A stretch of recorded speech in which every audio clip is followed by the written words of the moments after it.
datang di channel Ngulik Horor.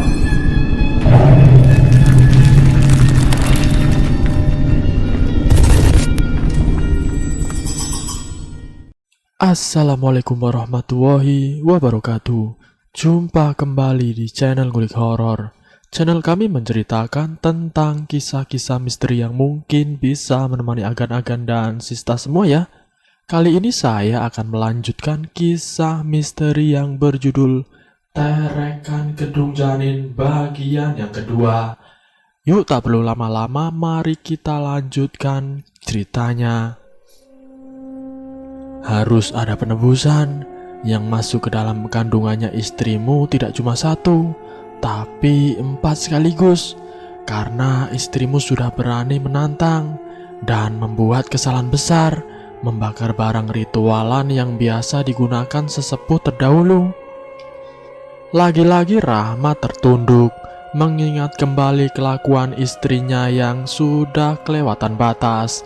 Dan sekarang bukan hanya Warni sendiri harus merasakan akibatnya, tapi juga bakal merepotkan banyak orang. Belum lagi rasa malu akan ditanggungnya dari kerabat, tetangga yang pernah dicemooh, diumpat saat mengetahui malapetaka dan kondisi Warni akibat buah dari kesombongannya. Mas Rahmat, kita sekarang harus datang ke belakang, biar tahu apa yang diinginkan dan jadi permintaan pengasuh anak-anak Terekan itu, supaya tidak terlambat untuk menyelamatkan istri dan calon anakmu. Sedikit terjingkat Rahmat mendengar ajakan Mbah Sarji, bukan saja membuyarkan renungannya, tapi juga kalimat ajakan dari Mbah Sarji untuk mendatangi pekarangan belakang yang memang ia sendiri percaya keangkerannya. Tak sempat ia menjawab, Mbah Sarji sudah beranjak melangkah keluar dari dalam kamar, berbicara sebentar dengan 3 lelaki masih setia menungguinya di depan, sebelum kembali berbalik dan melangkah menuju pekarangan belakang. Hanya keheningan dirasa Rahmat saat mengikuti setapak demi setapak ayunan kaki di belakang Mbah Sarji. Wajahnya menyirat penuh ketegangan, membayangkan sosok wanita berwajah mengelupas yang bersemayam di tempat bakal ditujunya. Bayangan itu semakin menari-nari di pelupuk mata Rahmat ketika ujung sisi kiri pekarangan mulai terlihat samar. Jiwanya seketika bergejolak, tubuhnya mempias mendapati hawa sangat dingin dan lembab setelah melewati beberapa langkah jembatan papan pendek sungai kecil yang digunakan sebagai pembuangan air dari sumur dan dapur. Padahal Rahmat tahu dan yakin betul jika saat itu malam belum masuk waktu dini hari. Kamu tunggulah di sini, jangan pergi dari sini sebelum saya berdiri.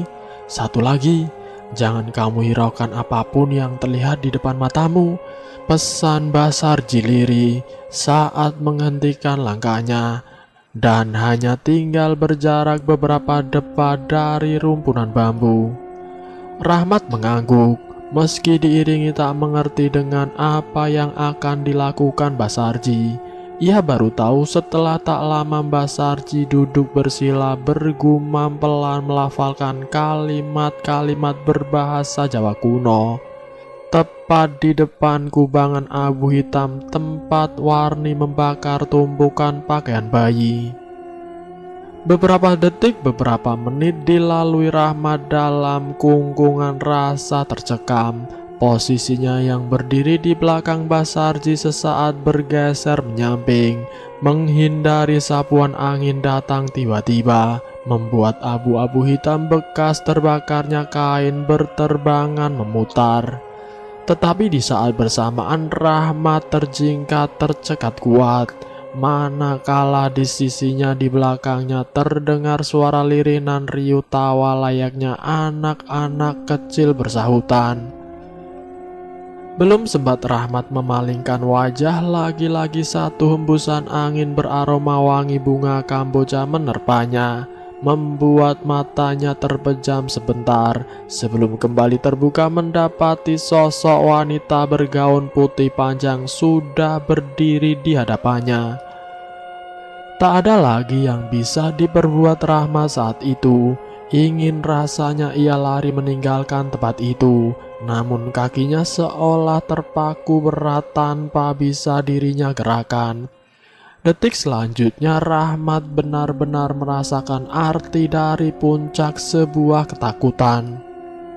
Ia tak lagi merasakan desiran darah mengalir dari tubuhnya, tak lagi merasakan detak jantungnya, seolah semuanya lenyap sirna, terhempas ke dalam suasana yang baru sekali ia alami dalam hidupnya.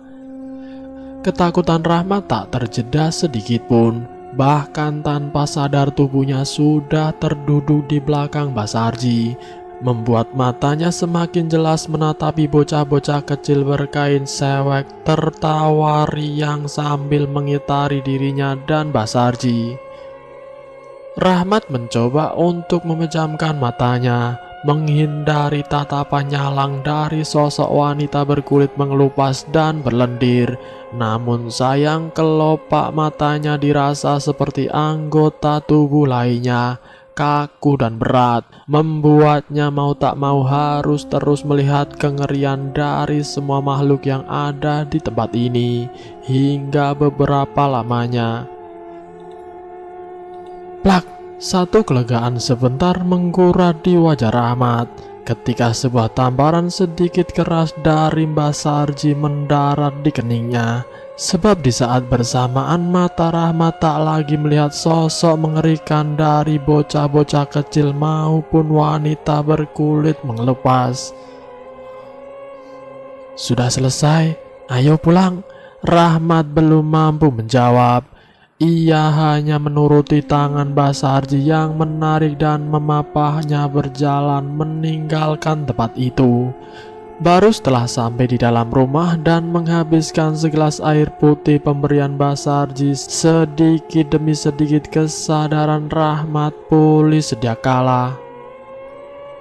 Mentalmu lumayan kuat Mas Rahmat, bisa tidak pingsan dikerumuni makhluk halus seperti itu tadi, ucap Basarji di sela-sela hempasan asap rokok kretek yang baru dinyalakan dan terselip di bibir coklatnya.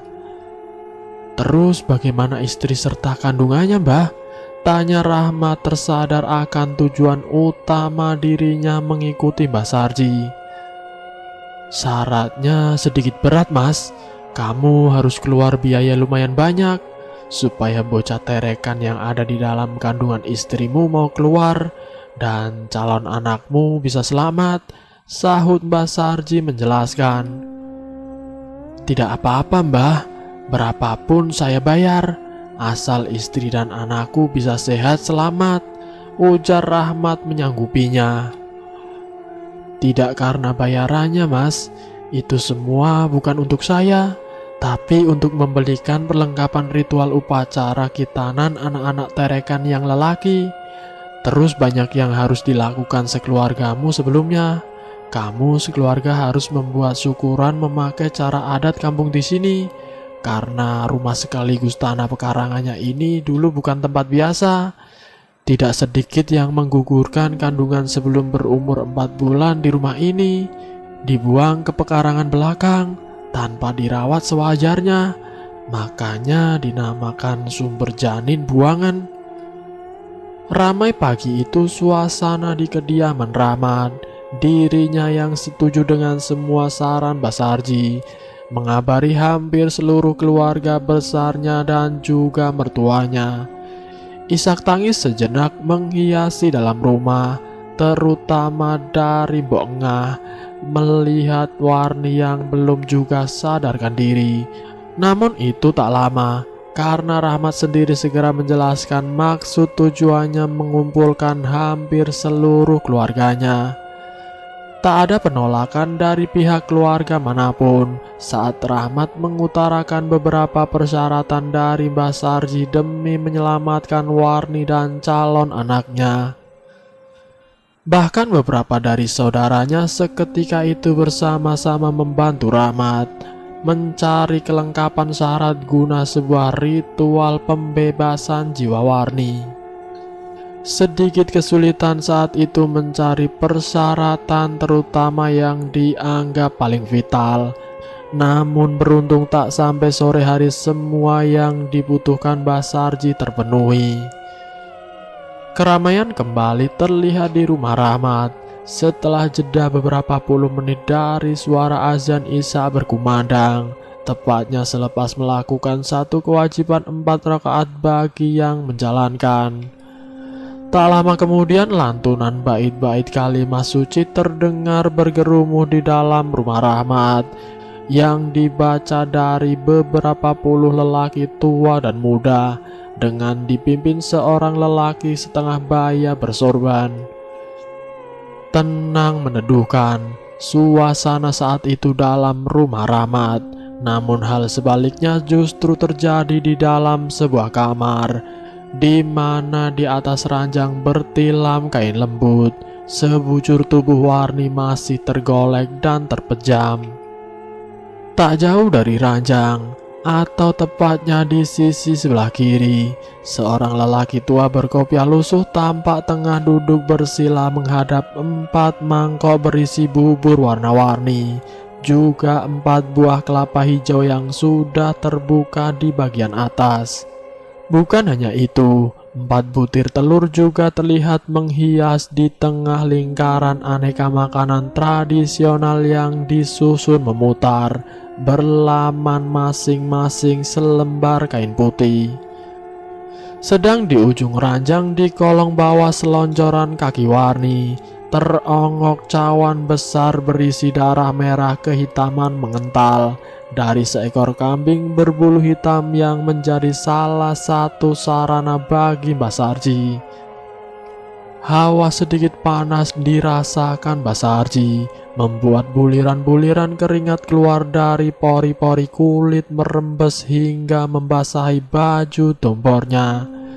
Entah hawa itu berasal dari reaksi ritual atau karena kamar yang tertutup rapat, Mbah Sarji masih terus berada di dalam kamar itu, terdiam dan terpejam, meski di luar di ruang tamu serta teras depan sudah lenggang. Hanya menyisakan beberapa kerabat dekat dan seorang lelaki setengah baya bersorban yang baru saja selesai memimpin acara doa bersama. Beberapa detik, beberapa menit, sampai beberapa jam kemudian akhirnya Mbah Sarji menyudahi ritual weningnya, beranjak keluar dengan tubuh serta wajah pucat terbasahi keringat. Langkah sempoyongannya seketika disambut wajah menyirat harap-harap cemas dari keluarga Warni, terutama Rahmat, Mbok Ngah, dan Pak Kasdi. "Bagaimana Warni, Mbah?" tanya Mbok Ngah, terlihat tak sabar menunggu Mbah Sarji yang sedang mengatur deru nafasnya. Mbah Sarji terdiam menatap Rahmat, tak lama beralih pada sosok bersorban yang dikenal orang paling disegani untuk urusan agama, Lukman. Satu tarikan nafas panjang mengawali cerita Mbah Sarji, bagaimana awal dirinya dalam melakukan mediasi ritual wening dan berhasil mengeluarkan 4 bocah terekan yang menghuni garba petang Warni. Namun itu semua harus dibayar satu kesepakatan, sebuah pengakuan. Pengakuan seperti apa, Mbah? Tanya Lukman yang sedari awal hanya mendengarkan. Ia merasa ada satu kejanggalan dengan kalimat sebuah pengakuan. "Pengakuan sebagai orang tua asuh," jawab Mbah Sarji. Suasana seketika tersentuh keheningan setelah semua mendengar dan tahu apa maksud dari ucapan Mbah Sarji. "Apa tak ada cara lain, Mbah? Takutnya Mbak Warni tetap tak percaya dengan semua ini," ujar Lukman merasakan satu kekhawatiran, mengingat Warni mempunyai jalan pikiran dan keyakinan berbeda daripada umumnya masyarakat setempat. "Itulah yang menjadi tugas utama Mas Rahmat," Untuk cara lain, Mbah Sarji terdiam sejenak seolah berpikir untuk menyambung ucapannya. Namun tak lama bukan kata-kata yang keluar dari bibir sepunya, melainkan gelengan pelan kepala sebagai satu isyarat ketidakmampuan. Tidak apa-apa, Mbah. Saya akan berusaha sekuat mungkin untuk meyakinkan Warni. Mudah-mudahan setelah sadar dia bisa menyadari dan merubah kekeliruannya. Rahmat yang sudah merasa tak enak hati akhirnya membuka suara demi meyakinkan Mbah Sarji, Lukman, dan termasuk dirinya sendiri. Malam itu setelah semuanya tak lagi bisa mencari cara lain, akhirnya menyepakati cara yang diambil Mbah Sarji, tak terkecuali Ustadz Lukman. Dirinya yang menjadi salah satu sesepuh di bidang agama, ikut menyanggupi membantu dengan lantunan doa-doa dan ayat-ayat suci Al-Quran selama 3 hari berturut-turut dengan harapan Warni bisa segera tersadar dari semuanya. Namun lagi-lagi satu masalah kembali muncul ketika pagi hari, tepatnya saat Warni sadar dari pingsannya. Ia terlihat bingung akan keadaan dirinya dan sekeliling kamarnya, di mana bau wangi kembang setaman pertama kali membau hidungnya, menyusup dan tercium lembut dari arah bawah ranjang. Tubuhnya yang masih lemah ia paksa bangkit demi memastikan isi dalam ruang kamar yang semakin terlihat janggal olehnya. Matanya mengedar menatapi tiap-tiap sudut penuh seksama, hingga sampai pada satu titik di bawah di samping ranjang sisi sebelah kiri. Wajah Warni menciut dan sebentar kemudian berubah merah demi melihat 4 buah mangkok berisi bubur berwarna putih dan kecoklatan. Tak hanya itu, Warni benar-benar terceguk menahan marah melihat semua isi ruang kamar dipenuhi kelengkapan sebuah ritual yang digunakan Mbah Sarji. Ia tersadar akan suatu perkara dan barang di sekelilingnya teramat ia ingkari kini nyata ada dalam kamarnya, membuat tubuhnya seketika terbangun dan segera melangkah keluar. Mas Rahmat!" teriak Warni yang baru menapak di lantai luar kamar. Seraut wajah sumringah tak lama muncul dari ruang dapur, menjadikan Warni semakin terheran, sebab wajah itu bukan milik Rahmat, melainkan wajah Mbok Ngah, ibu Warni sendiri. "Ibu, kok ibu ada di sini?" tanya Warni dengan wajah menciut. "Alhamdulillah kamu sudah siuman, Duk," sahut Mbok Ngah. Bukan menjawab pertanyaannya Warni, tapi lebih kepada mengekspresikan kebahagiaannya melihat Warni yang sudah sadar. "Siuman? Apa maksud ibu? Dan apa sebenarnya yang terjadi, Bu?" Kembali Warni bertanya penuh kebingungan, melihat ibunya terlihat begitu bahagia pagi itu. "Kamu dari kemarin pingsan, makanya ibu ada di sini sama bapak," jawab Mbok Ngah sembari menuntun Warni duduk di ambal ruang keluarga. Warni hanya terdiam setelah menselonjorkan kedua kakinya di ambal berbulu halus. Namun dari raut wajahnya ia seperti terkejut mendengar sedikit penjelasan ibunya. Baru saja Warni ingin membuka mulut dan bertanya kembali, tiba-tiba ia dikejutkan oleh kemunculan 3 lelaki dari arah ruang tamu. Kedua bola mata Warni spontan melotot tajam demi melihat satu sosok di antara suami dan bapaknya, menunjukkan satu ekspresi ketidaksenangan dan kemarahan pada sosok lelaki itu. "Mau ngapain orang tua itu di sini?" ucap Warni sengit, ditujukan pada sosok lelaki tua di samping Pak Kasdi yang tak lain adalah Mbah Sarji. "Warni, jaga sedikit omonganmu. Beliau Mbah Sarji yang sudah ikut andil menyelamatkanmu," sahut Pak Kasdi dengan tegas sedikit tertahan. mendengar ucapan putrinya dirasa tidak sopan pada Mbak Sarji. "Sudah Pak, tidak apa-apa," ucap Mbak Sarji seperti tak enak sendiri melihat suasana yang berubah canggung. "Tolong Mas Rahmat, bantu saya membereskan perlengkapan yang ada di dalam kamar," sambung Mbak Sarji meminta Rahmat yang terdiam untuk membantunya. "Baik Mbah," sahut Rahmat seraya melangkah masuk terlebih dulu ke dalam kamar miliknya, kemudian disusul Mbak Sarji. Sedang Warni ia hanya tertunduk setelah mendengar ucapan bapaknya. Dirinya hanya terdiam tak menolak atau melarang Mbak Sarji yang masuk ke dalam kamar bersama suaminya. Tapi dalam diamnya Warni sesekali melirik dengan sorot sinis penuh kebencian. "Duk, sekali ini saja, Ibu harap kau mau menuruti dan mengerti. Perkara yang kamu hadapi sekarang ini bukanlah masalah sepele.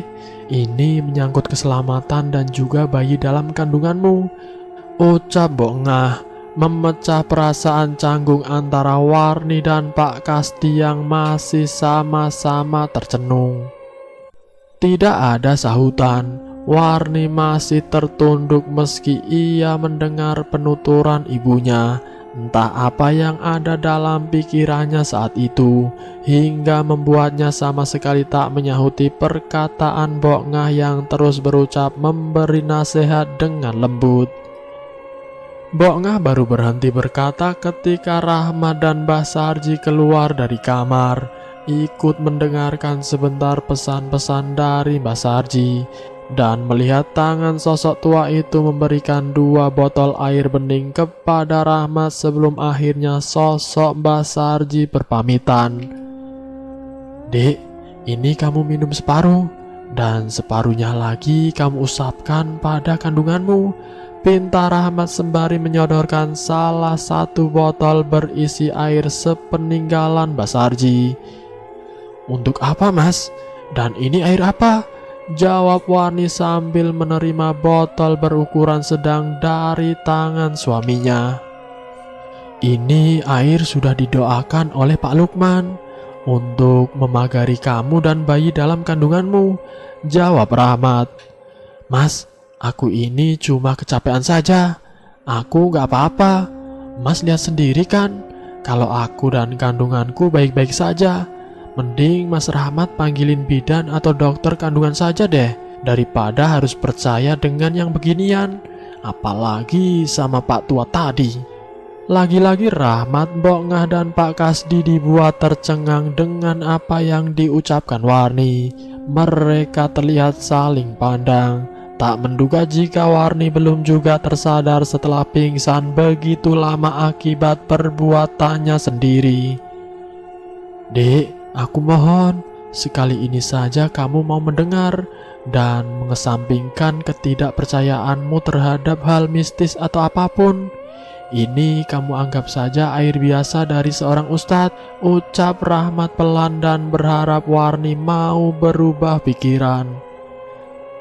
Mas, mendingan kamu antar saya ke bidan atau dokter sekarang, biar sekalian tahu jenis kelamin anak kita. Bukan malah menyuruh saya buat minum dan percaya dengan akal-akalan orang-orang itu." Sedikit tersenyum kali ini Warni menyahuti ucapan Rahmat, namun senyum sebuah cibiran. "Warni, kamu benar-benar kelewatan. Seharusnya kamu berterima kasih dengan Mbah Sarji dan Ustadz Lukman, bukan malah menyebut mereka seperti itu," tegas lagi-lagi ucap Pak Kasdi yang sudah mulai geram dengan semua ucapan dan anggapan Warni. "Bisa saja kan Pak, ini akal-akalannya Mbah Sarji yang masih tak terima dengan ucapan saya tempo hari. Malahan saya merasa jika saya pingsan karena kecapean gara-gara adu mulut sama dia," sanggah Warni juga dengan suara yang mulai meninggi. "Cukup Warni, tak pantas kamu berucap dan berprasangka seperti itu. Pingsannya kamu itu gara-gara ulahmu sendiri yang lancang membakar barang sembarangan dan menantang penghuni alam lain di belakang rumah. Masih untung kamu selamat, dan harusnya kamu berterima kasih pada Mbak Sarji serta Pak Lukman yang sudah menolongmu tanpa mengharap imbalan. Kali ini Warni terdiam, melihat api kemarahan di mata Pak Kasti yang sebelumnya belum pernah ia lihat, membuat suasana sejenak terasa hening, kala keempatnya seperti terhanyut dalam pikiran masing-masing. Tapi tak lama keheningan ruang keluarga tersudahi oleh suara lirih Mbok Ngah yang membujuk Warni. Tangan keriputnya mengusap pelan pada rambut putrinya dengan penuh kasih sayang, disertai ucapan nasihat agar bisa dimengerti dan bisa meluluhkan hati Warni. Sepintas Warni tampak mendengar dan seperti menerima nasihat dari Mbok Ngah. Itu terlihat saat ia bangkit dan berjalan kembali ke dalam kamar dengan membawa dan tetap menggenggam botol berisi air putih, pemberian rahmat dari Ustadz Lukman yang dititipkan Mbak Sarji tanpa berucap atau berkata apa-apa lagi kepada suami maupun kedua orang tuanya. Setelah perdebatan pagi itu, Warni lebih banyak mengurung diri dalam kamar, tak menghiraukan kesibukan di dapur dari beberapa tetangga dan kerabat dekatnya, serta keluarga dari suaminya, dalam menyiapkan hidangan ala kadarnya untuk acara di malam hari.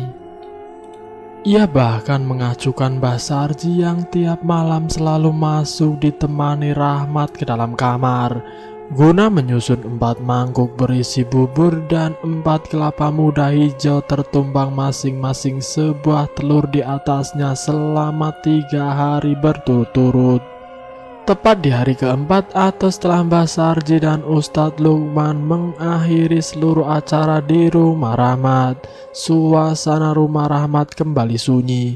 Mbok Ngah serta Pak Kasdi juga sudah kembali pulang ke rumah mereka sendiri.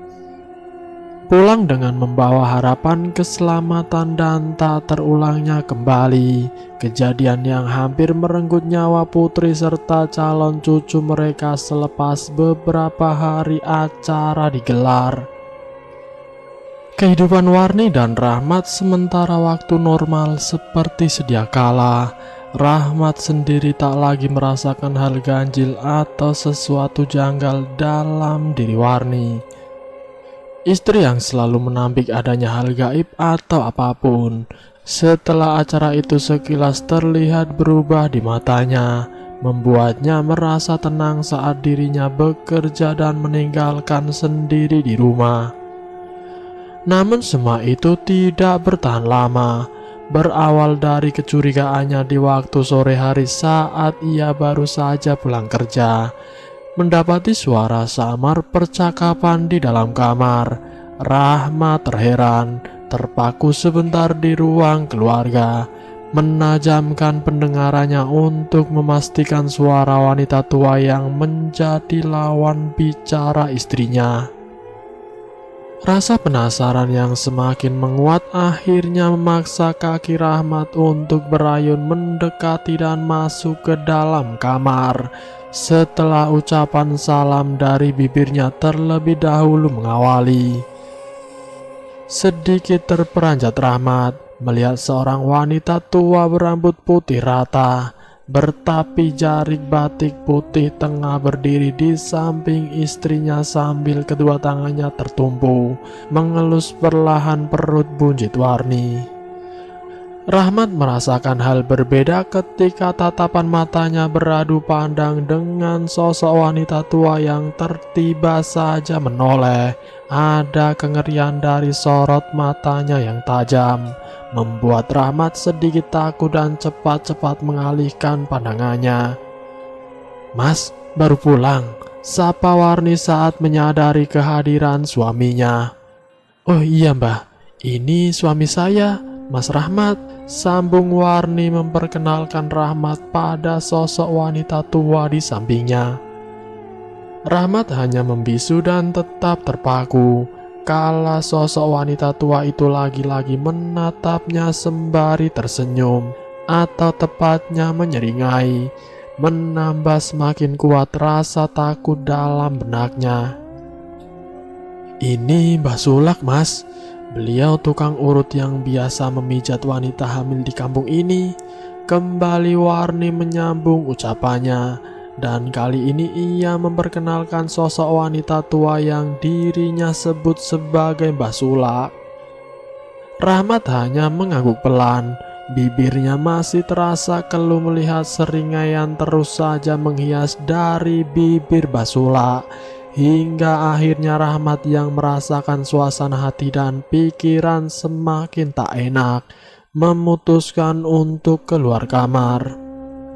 Akan tetapi baru saja ia membalikan badan, suara berat Mbah Sulak menghentikan kakinya melangkah, membuatnya semakin merinding takut manakala sosok Mbah Sulak mendekat. Bukan saja karena sosoknya yang terlihat ngeri oleh mata Rahmat saat itu, melainkan juga bau menyengat yang menyebar dari tubuh Mbah Sulak. Bau yang seketika mengingatkan akan satu hal dan biasa ia jumpai atau dipakai dalam mengurus prosesi sebuah jenazah, yaitu bau kapur barus. "Bocahmu bagus rupane." Rahmat yang mendengar bisikan lirih dari Mbah Sulak seketika terjingkat, meski tak mengerti sepenuhnya makna dari ucapan itu. Namun Rahmat menangkap gelagat aneh dan ganjil dari cara Mbah Sulak berucap, yang kemudian disusul kembali dengan sebuah senyum seringai menakutkan. Tak mampu lagi berkata-kata saat itu Rahmat. Ia meneruskan langkah keluar kamar dan merebahkan tubuhnya di kursi tamu. Pikirannya melayang meraba-raba tentang siapa Mbah Sulak sebenarnya. Sampai waktu serta suasana di luar sudah gelap, Rahmat masih terduduk sendiri dalam diam, merasa adanya ketidaknyamanan di benak dan hati tentang kehadiran Mbah Sulak. Berbagai macam pertanyaan berkelabat dalam kepalanya tentang siapa yang mengundang Mbah Sulak, di mana tempat tinggalnya, dan dari mana Warni tahu tentang Mbah Sulak seorang dukun pijat. Namun dari semua itu Rahmat belum tahu satupun jawaban dari rasa penasarannya. "Mas, kok ngelamun di sini?" Satu sapaan pelan dari belakang setiba saja mengagetkan dan membuyarkan lamunan Rahmat. Sebentar ia menoleh, melihat istrinya yang sudah berdiri tengah menatapnya. "Sudah selesai, Dek?" sahut Rahmat bertanya sembari bangkit dari duduknya. "Sudah? Loh, apa Mas Rahmat tadi nggak ketemu Mbah Sulak?" jawab Warni dengan wajah datar dan balik bertanya. Ucapan Warni kali ini lagi-lagi membuat Rahmat terkejut. Jelas bagi dirinya sedari tadi duduk di ruang tamu, tidak melihat kepergian Mbah Sulak. Apalagi saat matanya melirik pintu depan masih tertutup rapat, meyakinkan dirinya jika tak ada siapapun yang lewat maupun keluar dari dalam rumah. "Dek, dari awal saya keluar kamar ya cuma duduk di sini gak kemana-mana, tapi tidak melihat Mbah Sulak keluar," ucap Rahmat menjelaskan. "Ah, mana mungkin, Mas Rahmat pasti kecapean dan melamun tadi, jadi tidak melihat Mbah Sulak keluar," sanggah Warni dengan pikiran logisnya. "Enggak, Dek, meskipun Mas melamun pasti melihat jika Mbah Sulak keluar. Coba aja kamu pikir, Mas duduk di sini dan bila ada orang lewat mau keluar kan lewat depan sini," sahut Rahmat kembali sambil menunjukkan letak duduknya yang memang tepat berada di lorong tak berdaun pintu, berbatasan langsung antara ruang tamu dan ruang keluarga. Mas, benar-benar butuh istirahat, biar pikiran halu Mas bisa segera mencair dan hilang. Wong jelas-jelas saya tadi melihat Mbah Sulak keluar kamar dan mendengar pintu dibuka, Ini pasti Mas Rahmat sudah terlalu banyak kemakan ucapan si orang tua itu. Jadi dikit-dikit langsung menyambung ke urusan tahayul. Tegas Warni mulai dengan suara sengit. Tapi dek, Mas benar-benar gak lihat Mbak Sula. Dan ini tak ada sangkut pautnya dengan Mbak Sarji, serga Rahmat. Sudahlah Mas, capek ngomong sama kamu. Setiap apapun selalu saja dikaitkan dengan hal mistis lah, setan lah, gaib lah, gak ada yang lain saja. Jawab Warni kembali dengan kesal sambil melangkah pergi meninggalkan Rahmat yang masih diliputi rasa kebingungan. Tidak mungkin Mbah Sula keluar lewat sini. Pasti ada yang tidak beres ini, ucap Rahmat dalam batin. Tak berapa lama Rahmat pun melangkah masuk, tapi langkah Rahmat bukanlah menyusul Warni yang sudah berada di dalam kamar, melainkan menuju ke belakang. Sesampainya Rahmat di dapur, matanya menatap lurus ke arah pintu. Ia kembali terhenyak mendapati daun pintu menempel rapat dengan pengait besi menempel seperti biasa, menunjukkan jika pintu itu masih terkunci kuat dari dalam. Sejenak Rahmat terdiam mengedarkan pandangannya, menatapi tiap sudut ruangan seperti tengah mencari-cari sesuatu. Tapi tak lama Rahmat menarik nafas panjang saat tak menemukan apapun yang dicarinya di ruangan itu. Rahmat akhirnya membalikan badan serta melangkah kembali ke kamar, berharap apa yang dikatakan Warni adalah benar. Namun nyatanya harapan Rahmat kembali terbantahkan sesuatu di dalam kamar. Ia tertegun diam saat baru masuk mendapati bau kapur barus masih tercium tajam di hidungnya. Ada keraguan menyirat di wajah Rahmat saat itu, tapi cepat dirinya tepis demi untuk mengistirahatkan tubuhnya dan berganti pakaian. Lama Rahmat terdiam menatapi langit-langit kamar sambil sesekali menyesapi bau kapur barus yang sudah hampir memudar. Pikirannya masih belum bisa membuang akan hal aneh dan ganjil tentang sosok Mbah Sulak. Ingin saat itu ia menanyakan pada Warni, tapi melihat istrinya yang sedang mengandung seperti sudah terlelap, Rahmat menahannya. Sudah menjadi kebiasaan Warni, setelah bada Isya ia beristirahat. Terkadang rasa bosan menghinggap diri Rahmat.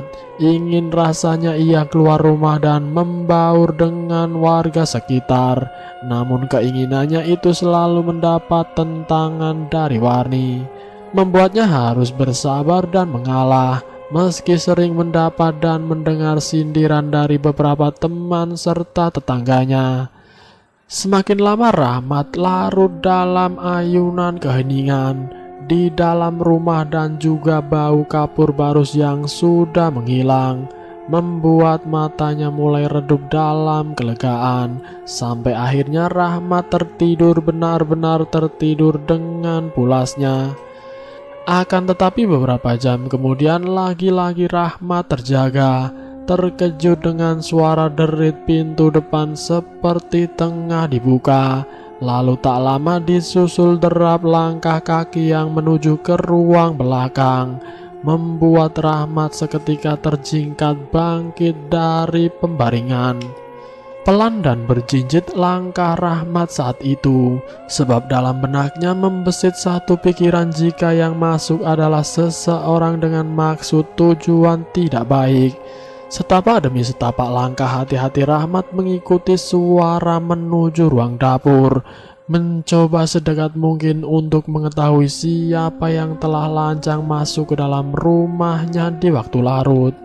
Namun sesampainya di pintu tak berdaun yang menghubungkan ruang keluar dan dapur serta hanya berbatas kain gorden, Rahmat yang mengintip dari sibakan celah kain tak menemukan apa-apa.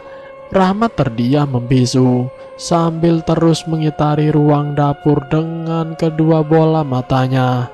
Tidak ada apapun, semua terlihat wajar dan seperti biasa. Dan saat itu juga semakin kuat keyakinan bila yang ia dengar adalah sebuah gangguan. Sebab pintu itu dirinya lihat masih rapat tertutup tanpa bergeser sedikitpun. Besi kecil pengait sebagai penguncinya. Rasa takut mulai menyergap diri Rahmat, walau ia sudah kembali berbaring di atas ranjang. Entah mengapa setelah itu matanya seperti enggan untuk kembali terpejam. Sebentar ia melirik jam dinding yang menggantung di atas pintu kamar, di mana jarum pendek menunjukkan ke angka 2 dini hari, sehingga semakin membuat pikiran dan jiwanya tersusupi rasa takut. Semakin lama ia terjaga dan berpikir, semakin dirasa tubuhnya dingin, sampai akhirnya Rahmat memaksa matanya untuk terpejam. Tapi tidak lebih dari 5 tarikan nafas Rahmat memejamkan matanya. Lagi-lagi ia dikejutkan dengan suara bunyi sanyo dibarengi gemercik air mengalir dari kamar mandi rumahnya.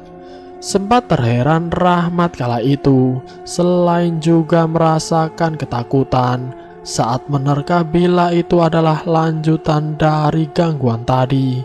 Semakin lama suara gemercik air semakin deras. Meski suara mesin sanyo sudah mati, tapi kali ini berganti suara gebyuran air persis seperti orang yang tengah mandi.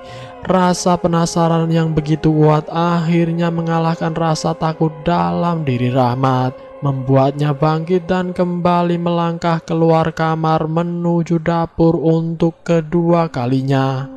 Tiba di pintu satu keanehan sudah menyambutnya. Melihat lampu yang baru beberapa menit sudah dimatikan, kini sudah kembali menyala.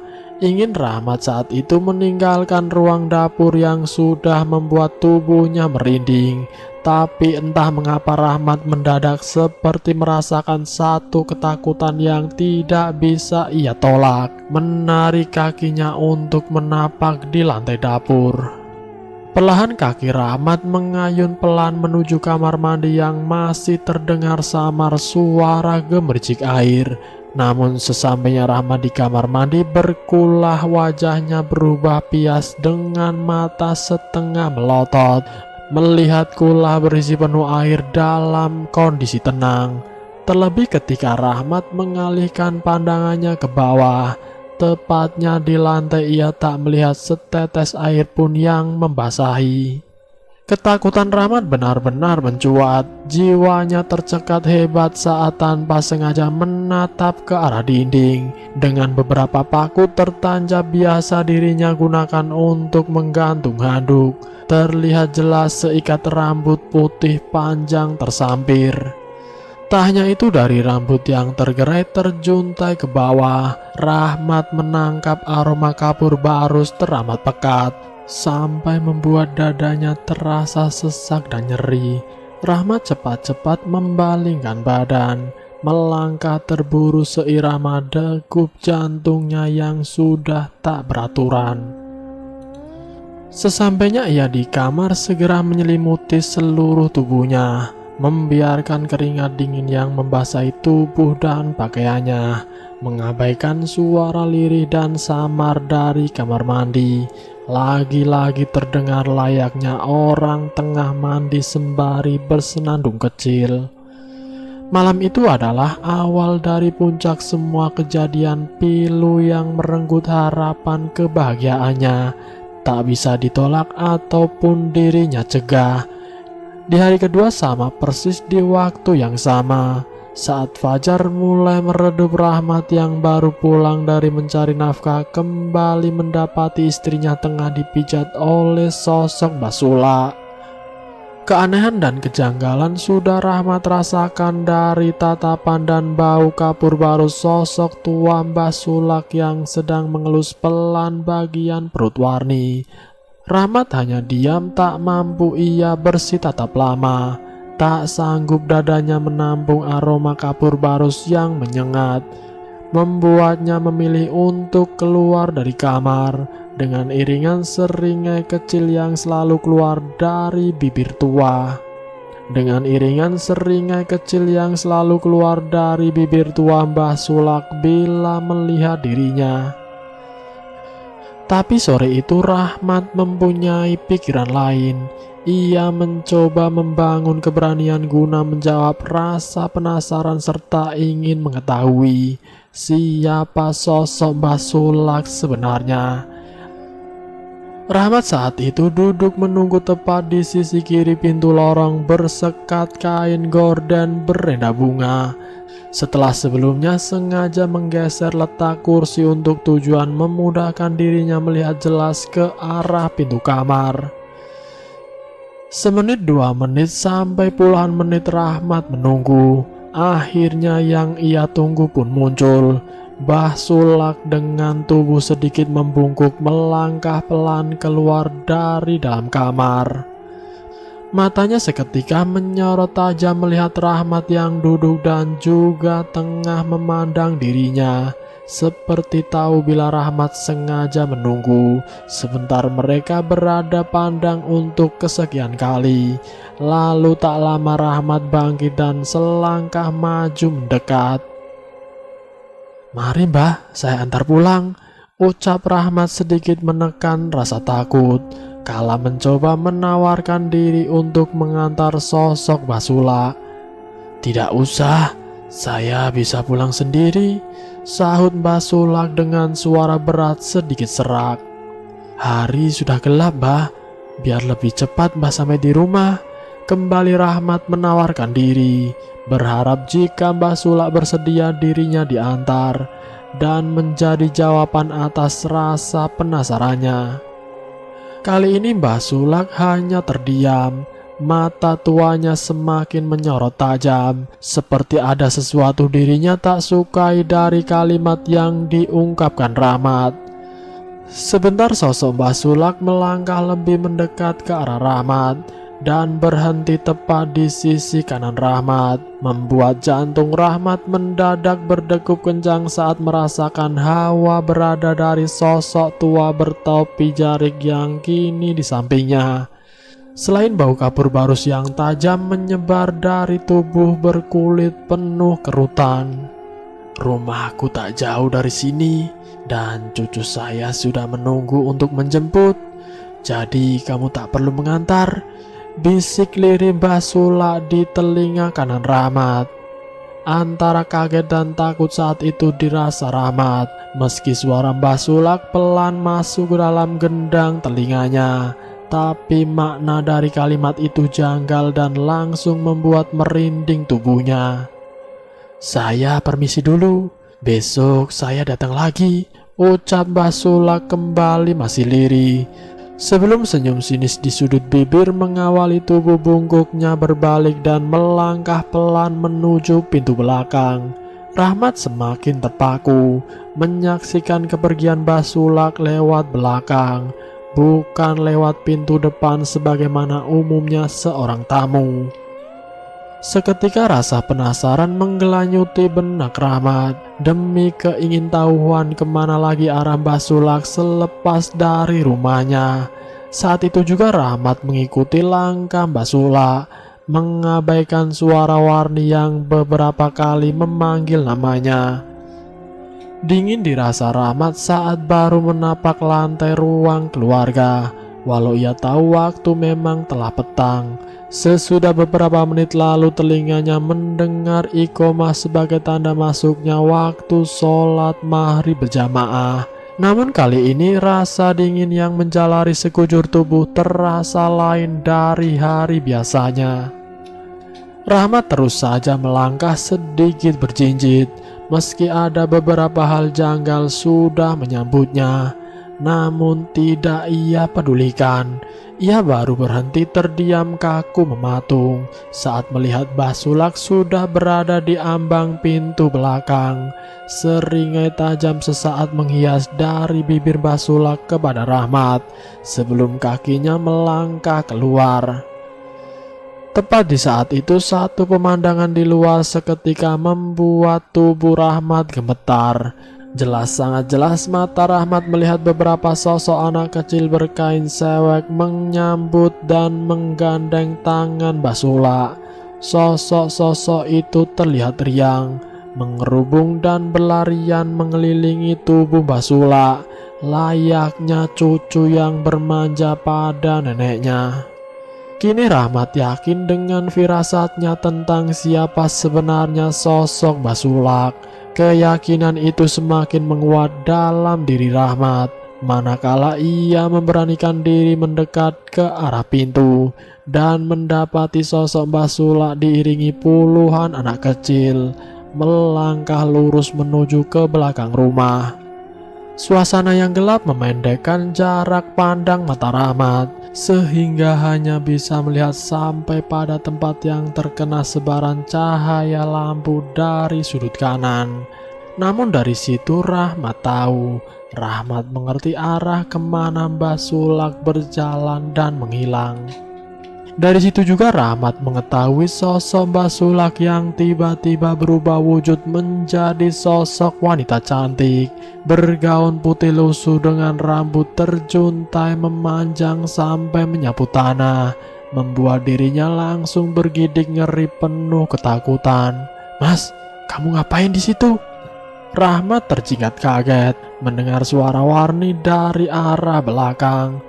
Sebentar ia menoleh, menatap istrinya yang sudah berdiri sedikit bersandar pada pintu lorong penghubung dapur dan ruang keluarga.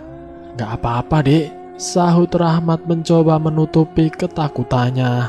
Cepat-cepat Rahmat berpaling, sekilas matanya masih sempat melirik ke arah luar, di mana sosok Mbah Sulak yang berubah menjadi sosok wanita cantik, bergaun putih panjang dan puluhan anak kecil sudah menghilang, berganti kabut-kabut tipis berterbangan menghias gelap malam, sebelum tangannya dengan keras menutup pintu dan menguncinya.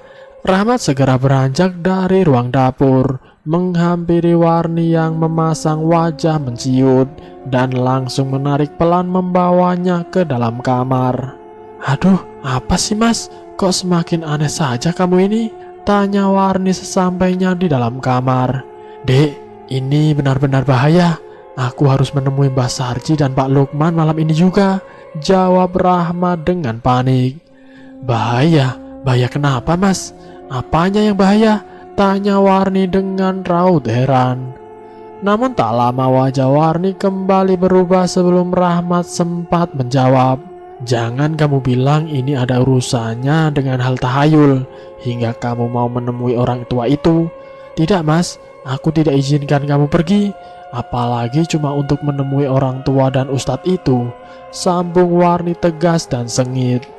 "Dek, sekarang aku tanya, dari mana kamu tahu dan mengenal Mbah Sulak sebagai seorang tukang pijat?" tanya Rahmat masih dalam kepanikan. "Dia itu memang dukun pijat Mas. Mbah Sulak itu juga warga kampung sini yang biasa mengurusi wanita hamil sampai masa lahiran. Kemarin dia datang dan menawarkan diri buat mengurut saya. Kebetulan memang saya kan sudah lama gak dipijat, dan pijatannya itu enak, nyaman banget. Cocok aku pokoknya sama pijatannya," Warni menjawab dengan panjang lebar. Tapi dari jawaban itu semakin menyiratkan kecemasan dan kekhawatiran dalam diri Rahmat.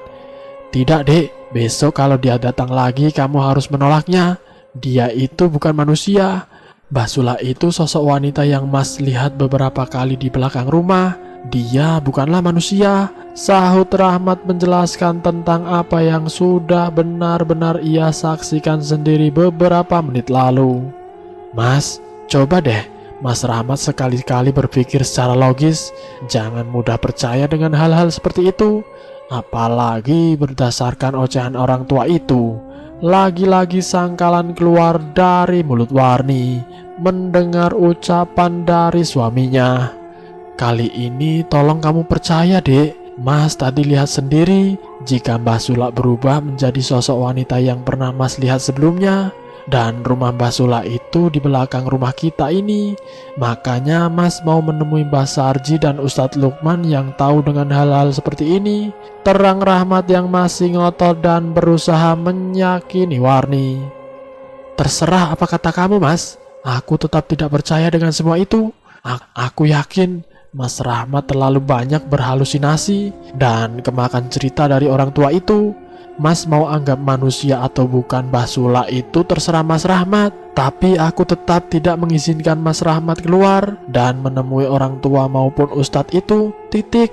Rahmat kali ini terdiam mendengar ucapan dan larangan keras nan sengit istrinya. Ia tak mampu lagi berkata, matanya hanya bisa menatap tubuh Warni yang sudah terbaring membelakangi.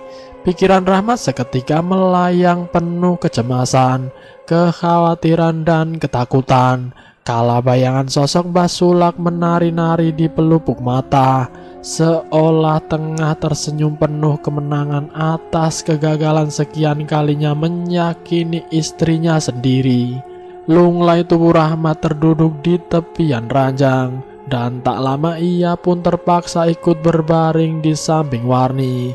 Jiwanya berkecamuk, batinnya bercampur aduk antara takut, ngeri dan cemas, membuat matanya enggan mengatup meski badannya yang sudah terasa dingin merasa keletihan.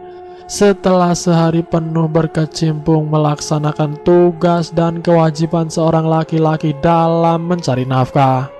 Setelah Rahmat hanyut dan tengah berpikir keras, satu persatu takut kembali hadir dan menyusup kuat.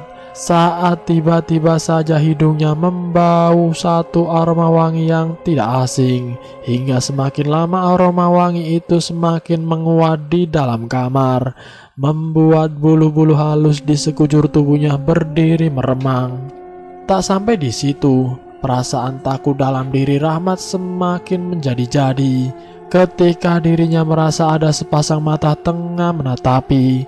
Sepasang mata itu seolah tengah melotot dan mengawasi dengan tajam. Rahmat terhenyak dan tercekat kuat ketika sepasang mata dan bau wangi bunga Kamboja dirasanya begitu dekat, bahkan sangat dekat sekali, seperti berada tepat di sampingnya, bersebelahan dengan tubuh Warni yang telah terlelap berselimut. Namun ketika ia bangkit terduduk mengamati serta ingin memastikan, sepasang mata dan bau wangi bunga Kamboja mendadak menghilang. Hanya geraian rambut hitam tanpa diikat milik istrinya yang terlihat, membuat dirinya tertegun sejenak sebelum buru-buru menarik selimut, menutupkan ke seluruh tubuhnya, dan bersambung.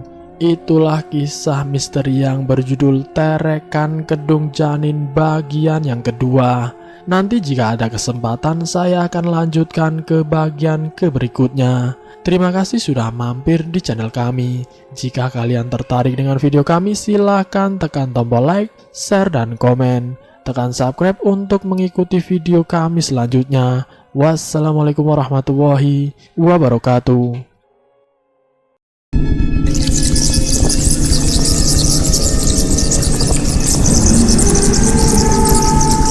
Selamat datang di channel Ngulik Horor.